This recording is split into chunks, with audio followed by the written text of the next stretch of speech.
Ada 87 kes pertuduhan Fakta Zahid tu. Yang tuduh Zahid adalah Peguam Negara Tommy Thomas lantikan PM7 iaitu Mahathir Mohamad.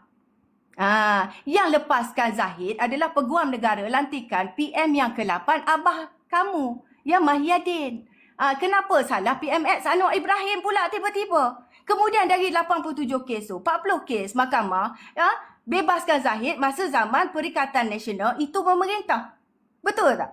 40 kes masa tu bebaskan Zahid dari zaman Perikatan Nasional memerintah. Kamu tak soal apa pun, itu maksud saya. Tiba-tiba bila zaman 47 kes, dia dah jadi Timbalan Perdana Menteri, bila dibebaskan, kamu jadikan ianya satu, tak betul ni ada campur tangan.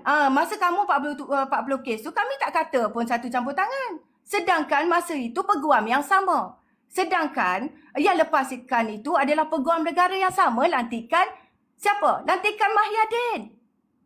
Dia tak, kalau dia tukar Peguam Negara, bolehlah kamu katakan, oh ini adalah apa? Ini adalah peguam ditukar. Sebab itu peguam yang baru ini telah gugurkan kes mahkamah Timbalan Perdana Menteri. Kemudian daripada 87 kes Zahid tu, 40 kes mahkamah dibebaskan. Saya ulang sekali lagi, PM memerintah dengan Mahyadin sebagai PM bayangan. Okey. Baki 47 kes lagi peluang Peguam Negara lantikan daripada Mahyadin sendiri yang tarik balik. Kerana duit Zahid masuk dalam NGO Akal Budi sendiri. Kemudian masuk dalam akaun Zahid balik. Kemudian Zahid ganti balik duit masuk dalam Yayasan Akal Budi itu.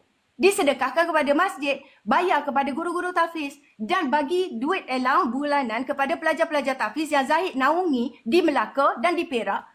Zahid bukan sakau duit kerajaan atau guna duit dana awam untuk kerja-kerja amal dia. Kenapa walaun dan orang-orang PAS atau PPBN sibuk benar dengan kes Zahid yang dah selesai ni? Ini saja kemodal untuk kamu tak suka kepada Zahid yang sebenarnya tak nak bekerjasama dengan Perikatan Nasional hari ni. Kalau nak banding dengan kes Sakau, abah itu, anak dia pun lari ke luar negara. Kenapa tak panggil anak tu balik, berdepanlah dengan SPRM?